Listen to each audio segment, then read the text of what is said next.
আলাইকুম, welcome back to my channel Shyamli's home cooking. কেমন আছেন ভিউয়ার্স? আপনারা আশা করছি ভালো আছেন। ভিউয়ার্স, আজ আমি আপনাদের সামনে যে রেসিপিটি শেয়ার করতে নিয়ে এসেছি সেটি আপনারা দেখতেই পাচ্ছেন যেটি কত সুন্দর এবং চমৎকার। ভিউয়ার্স, এটি শুধু সুন্দরই নয়, এটি দেখতে যতটা সুন্দর আসলে খেতেও ততটাই সুস্বাদু। এই যে ভিউয়ার্স, দেখুন দেখতে কত ভালো লাগছে। আর এই রেসিপিটি আজ আমি আপনাদের তৈরি করে দেখাবো। ভিউয়ার্স, চুলাতে বসিয়ে নিয়েছি একটি ফ্রাই প্যান। এবার এটিতে আমি দিয়ে দিচ্ছি 1 চামচ ঘি। ঘিটি গলে এসেছে।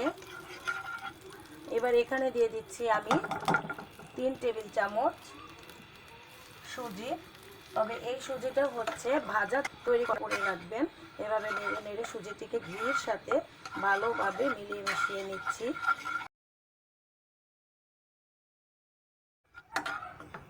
দেখতেই পাচ্ছেন এভাবে আমি ভেজে, এটা কিন্তু অনেক বেশিক্ষণ সময় ভাজা যাবে না, এটা আমি 8-10 সেকেন্ড ভেজে নিলাম। এবার এখানে আমি দিয়ে দিচ্ছি ভিউয়ার্স, এই যে এরকম 1 কাপ পরিমাণ লিকুইড দুধ দিয়ে এটার সাথে ভালোভাবে নাড়ার উপরে রাখতে হবে। এটা না নাড়লে কিন্তু দলা পেকে যেতে পারে, তাই এটা ভালোভাবে নেড়ে নেড়ে মিলিয়ে মিশিয়ে নিতে হবে। নাড়তেই থাকবো কিছুক্ষণ। টেনে আসছে ভিউয়ার্স আস্তে আস্তে এই দুধটা। এখানে কিন্তু আমি কোনো পানি দেইনি, আর আপনারাও কিন্তু এখানে পানি দিবেন না, দুধই দিবেন। তারপর দিয়ে দিচ্ছি এখানে 3 চামচ চিনি। যেহেতু আমি এখানে 3 টেবিল চামচ কিন্তু সুজি নিয়েছিলাম, তাই এখানে আমি 3 টেবিল চামচ চিনি দিচ্ছি। আপনারা কম বেশি হলে আবার দিয়ে নেবেন। আর দিয়ে দিচ্ছি সামান্য এলাচ ফাঁকি। এটা দিলে ভিউয়ার্স একটা ভালো স্বাদ এবং ফ্লেভার বেড়ে আসে। আপনাদের পছন্দ না হলে এটি স্কিপও করতে পারেন। এবার এটি আমি নেড়ে নেড়ে সম্পূর্ণটা একটু শুকিয়ে নিয়ে আসবো। ভিউয়ার্স, হয়ে এসেছে প্রায় পুরটা। এবারে পুরের মধ্যে দিয়ে দিচ্ছি 1 চা চামচ গুঁড়ো দুধ। এই গুঁড়ো দুধটা দিলে পুরটা আরও বেশি সুস্বাদু হয়ে ওঠে। তো এটি কিন্তু আরও বেশি চাকা করব না, কারণ এই ঘন অবস্থায় আমি নামাবো। এটি ঠান্ডা হলে আরও একটু ঘন হয়ে আসবে। এভাবে নেড়ে পুরটাকে এখন আমি নামিয়ে নিচ্ছি। ভিউয়ার্স, পুরটা নামিয়ে আমি বসিয়ে নিয়েছি লিকুইড দুধ।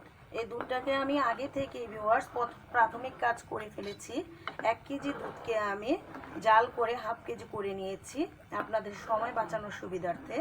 এখন এখানে আমি দিয়ে দিব 2টি তেজপাতা, 4-5টি এলাচ। তারপর ভিউয়ার্স দিয়ে দিচ্ছি এখানে আমি 2 টেবিল চামচ চিনি। আপনারা মালাইটা তৈরি করার জন্য চিনি কম বেশি করে নেবেন, মিষ্টি কম বেশি যে খান যেরকম ওইভাবে নিয়ে নেবেন। আর পুরটা তৈরির সময় ভিউয়ার্স একটি কথা আমার বলা হয়নি, পুর তৈরির জন্য আসলে ভাজা চালের সুজিটাই কিন্তু বেটার পুর বানানোর জন্য। কারণ এই ভাজা চালের সুজির যে চমৎকার একটা ফ্লেভার আসে, মানে সুগন্ধটা শুনলেই একটা ইয়ামি ইয়ামি ভাব চলে আসে, মন থেকে একটি খাওয়ার ইচ্ছা জাগে। তাই আপনারা এই রেসিপিটি যখন বানাবেন আসলেই কিন্তু আপনারা ভাজা চালের সুজিটাই নিয়ে নেবেন। ভিউয়ার্স, আমি আরও 5 মিনিটের মতো জাল করে শুকিয়ে নিয়েছি। হয়ে গেছে আমার এই মালাইটা। ঠান্ডা হলে আরও ঘন হবে, কারণ আগেই তো আমি দুধটাকে শুকিয়ে নিয়েছিলাম, তাই এখন আমার বেশি জাল করতে হয়নি। এবারে এটি আমি নামিয়ে নিচ্ছি। এরপর কি করছি দেখাচ্ছি। ভিউয়ার্স, নিয়ে নিয়েছি এখানে আমি কতগুলো রুটির পিস, দেখতেই পাচ্ছেন পাউরুটির। তবে পাউরুটিটা কিন্তু একেবারে টাটকা হতে হবে, টাটকা হলে আপনার বেলার জন্য ভালো হবে। এবারে এখান থেকে আমি একটি পাউরুটির পিস নিয়ে নিচ্ছি। এটিকে আমি এখানে রেখে ভিউয়ার্স 4-5 থেকে এখন আমি এই যে এই অংশগুলো কেটে নিচ্ছি।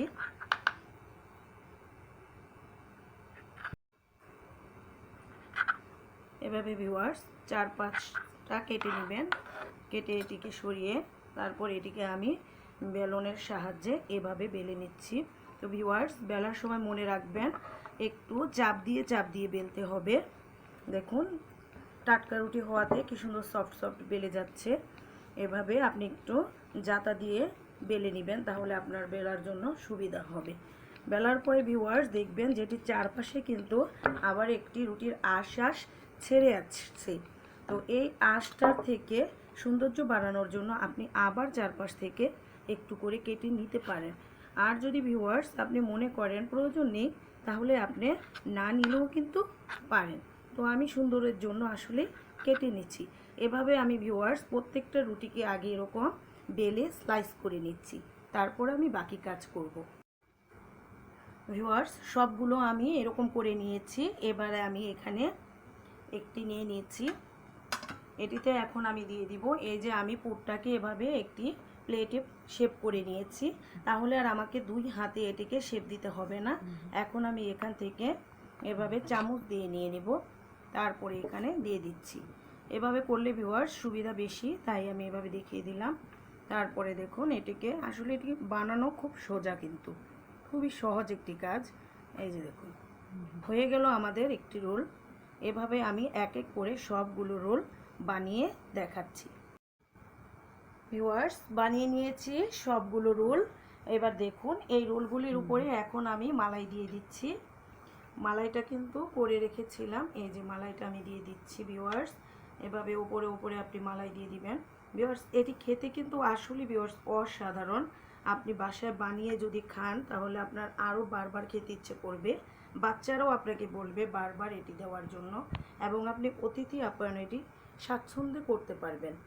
আর ভিউয়ার্স ভাববেন না যে এটির থেকে আমরা যে স্লাইস করার সময় কিছু অংশ কেটে নিয়েছিলাম পাউরুটির চারপাশ থেকে, সেগুলো কিন্তু আমি ফেলে দেব না, রেখে দিব। আর সেগুলো দিয়ে আমি আগামী আবার একটি সুন্দর রেসিপি নিয়ে আসব, আর সেটি দেখার অপেক্ষায় থাকুন ভিউয়ার্স। আর বলুন আজকে আমার এই রেসিপিটি কেমন হয়েছে ভিউয়ার্স। আশা করছি ভালো লেগেছে।